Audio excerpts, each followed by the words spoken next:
నమస్కారం. ఇటీవల ఒక వీడియో చాలా ప్రమాదకరంగా సోషల్ మీడియాలో తిరుగుతోంది.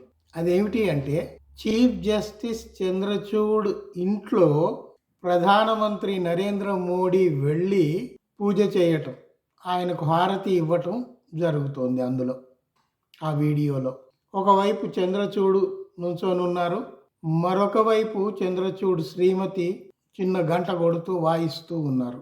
మోడీ హారతి ఇస్తూ మనకు కనబడతారు. ఈ ఫోటో సామాజిక మాధ్యమాల్లో, ప్రధాన మీడియాలో చాలా విపరీతంగా కనిపిస్తూ ఉంది.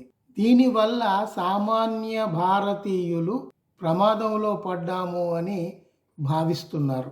ఎందుకంటే నరేంద్ర మోడీ ఒక రాజకీయ నాయకుడు, ప్రధానమంత్రి పదవిలో ఉన్నా కూడా రాజకీయ నాయకుడు. వాళ్ళు ఓట్ల కోసం ఎన్నికలను దృష్టిలో పెట్టుకొని ఎప్పుడు ఏ పనైనా చేయగలుగుతారు.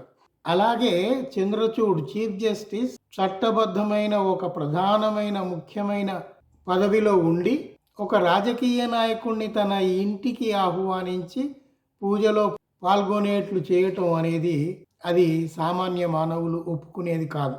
దీనివల్ల ఏం జరుగుతుంది అంటే అసలు చట్టం పట్ల, రాజ్యాంగం పట్ల భారతీయులకు ఉన్న ఆ నమ్మకం, విశ్వాసం సడలిపోతుంది. ఆ పైన ఉన్న వాళ్ళు, ఆ చీఫ్ జస్టిస్ అయినా ప్రధానమంత్రి అయినా అందరూ ఒకరికొకరు లాలూచి పడేవాళ్లే, మనకు న్యాయం దొరకదు అని సామాన్య మానవులు భావించటానికి అవకాశం ఉంది. ఇందులో నాకు దొరికిన సమాచారం ఏమిటంటే చంద్రచూడ్ ప్రధానమంత్రిని ఆహ్వానించలేదు. ప్రధానమంత్రే స్వయంగా చంద్రచూడ్ ఇంటికి నీ పూజ కోసం వస్తున్నాను అని చెప్పి పోయారు అని మనకు తెలుస్తుంది. సరే, పోవటం వేరు, వ్యక్తిగతంగా వారి స్నేహం ఎలా ఉంది, రిలేషన్స్ ఎలా ఉన్నాయి, అది మనకు అనవసరము. కానీ వాళ్ళందరూ వాళ్ళ కుటుంబ సభ్యులతో మోడీ మధ్యలో నిలబడి హారతి ఇయ్యటం అనేది ఆ ఫోటో కానీ ఆ వీడియో కానీ బయటి ప్రపంచానికి తెలియకూడదు. వాళ్ళ మధ్య ఆ సఖ్యత ఉంటే అంతవరకే ఉంచుకోవాలి. మనం అదే చెప్తున్నాం. మీకు భక్తి భావన ఉంటే గణేష్ పూజలు చేసుకుంటే వ్యక్తిగతంగా మీ ఇంట్లో చేసుకోండి అనే చెప్తున్నాం. అట్లాంటిది ఇది పబ్లిక్ ఫంక్షన్ కాదు. అదే గణేష్ పూజ రాష్ట్రపతి, ఇతర మంత్రులు, ఇతర ఉన్నత పదవుల్లో ఉన్న ఎలక్షన్ చీఫ్ కమిషనర్ వీళ్ళందరూ గనక అక్కడ ఉంటే అదొక పద్ధతి ఉండేది, పబ్లిక్ ఫంక్షన్ అయ్యేది. కానీ ఎవ్వరూ లేరు.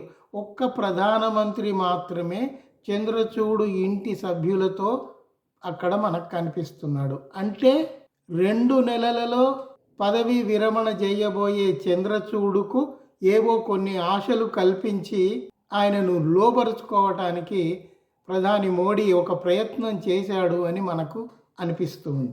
ఇట్లా ఎందుకు అనుమానపడాల్సి వస్తుంది అంటే చంద్రచూడ్ ఆహ్వానించినట్టు మనకు సమాచారం లేదు. ఉన్నపళంగా మోడీయే చంద్రచూడ్ ఇంటికి వెళ్ళాడు, వీడియో తీయించుకున్నాడు. ఆ వీడియోను పోస్ట్ చేసింది, బయటకి పంపించింది ఎవరు? మోడీయే ఆ వీడియోను బయటి ప్రపంచానికి పంపించాడు. చూసారా, చంద్రచూడ్ అంతటి వాడి ఇంటికి నేను వెళ్ళి వచ్చాను, ఆయనకు నాకు మధ్య ఏమీ భేదాభిప్రాయాలు లేవు, మేమంతా ఒక్కటే అని ఈ దేశ ప్రజలకు ఒక సందేశం ఇవ్వాలనుకున్నాడేమో పాపం. ఇలాంటిది జరిగి బయటికి వచ్చినప్పుడు చంద్రచూడ్ వెంటనే దానికి తగిన విధంగా ప్రతిస్పందించాల్సి ఉంది. ఆయన ప్రతిస్పందించలేదు. ఎందుకంటే 2 నెలల తర్వాత ఆయన రిటైర్ అయిపోతున్నాడు. ఈ రిటైర్ అయ్యే ముందు ఎందుకు వీళ్ళతో గొడవలు అని అనుకున్నాడేమో తెలియదు. ఇప్పుడు మనకు ఇంతకుముందు జరిగిన ఒక సంచలన తీర్పు, అయోధ్య భూ వివాదం గురించి తీర్పు ఇచ్చింది ఎవరు? ఆ సుప్రీం జడ్జి ఏమయ్యాడు మనకు తెలుసు కదా. ఆయన పోయి రాజ్యసభలో కూర్చున్నాడు. సుప్రీంకోర్టు జడ్జిమెంట్లోనే అట్లా కూలగొట్టటము నేరము అని సుప్రీంకోర్టు జడ్జిమెంటే గొగోయ్ రాశాడు. నేరము అని రాసిన వాడే ఆ నేరం చేసిన వాళ్ళకే ఆ భూమి దక్కుతుంది అని తీర్పు ఎలా ఇస్తాడు? అది అక్రమమైన తీర్పు. ఆ అక్రమమైన తీర్పు ఇచ్చి గొగోయ్ పోయి రాజ్యసభలో కూర్చున్నాడు. కూర్చున్న తర్వాత ఆయన గొంతు వినబడట్లేదు ఎక్కడ.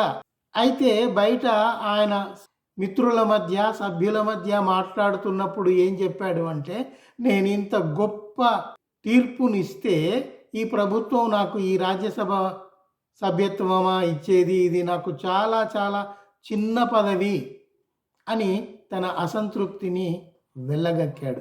ఇప్పుడు అది ఎందుకు గుర్తు చేసుకుంటున్నామంటే, ఇప్పుడు చంద్రచూడును కూడా అదే విధంగా ఉపయోగించుకోదలుచుకున్నాడా అని మనకు ఒక అనుమానం వస్తుంది. కొంతమంది విశ్లేషకులు చెప్పేది ఏమిటంటే, ఇంటర్నేషనల్ కోర్ట్ ఆఫ్ జస్టిస్ అనేది ఒకటి ఉంది. ఆ ఇంటర్నేషనల్ కోర్ట్ ఆఫ్ జస్టిస్కు చంద్రచూడు వెళ్ళాలని అభిలాషిస్తున్నాడు అని కూడా మనకు తెలుస్తోంది.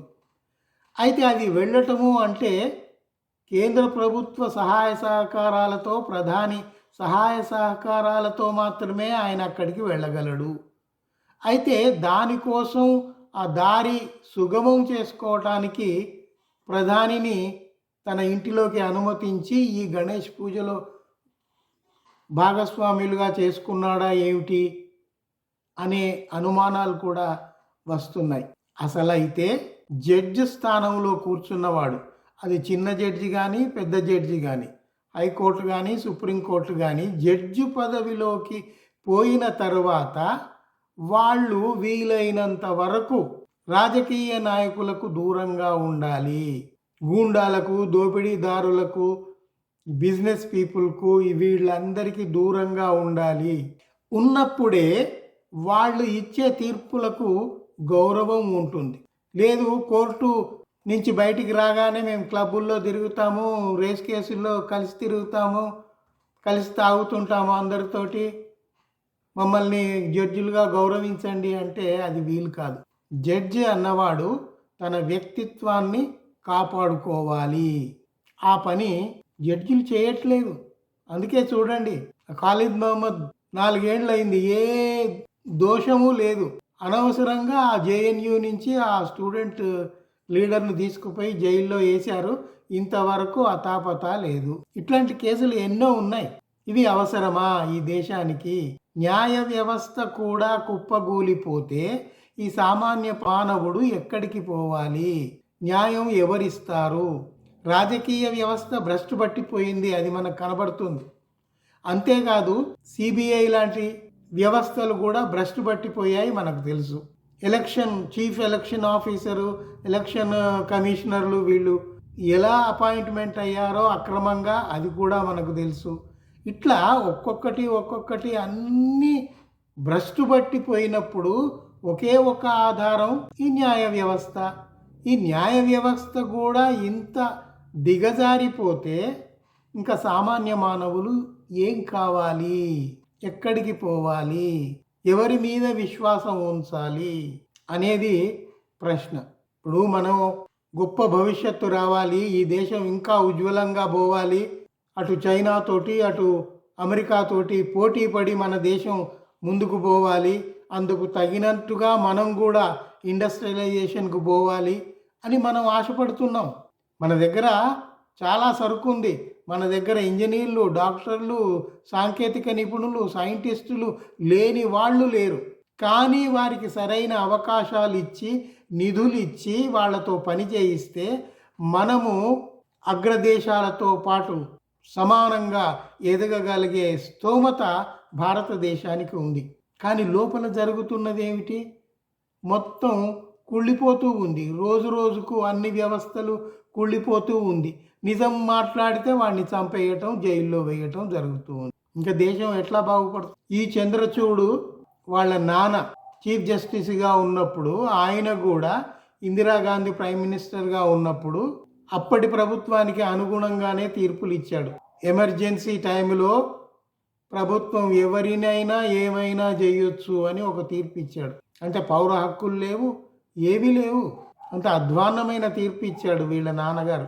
ఈయన పర్వాలేదు, ఒక పద్ధతిలో నడుస్తున్నాడు అంటే మాటి మాటికి బయటికి పోయి ఉపన్యాసాలు ఇవ్వటము, బయట సెమినార్లలో పాల్గొవటము, పబ్లిక్ లైఫ్లో తిరగటము, వీటి వల్ల వాళ్ళ మీద ప్రజలకు విశ్వాసం తగ్గిపోతుంది.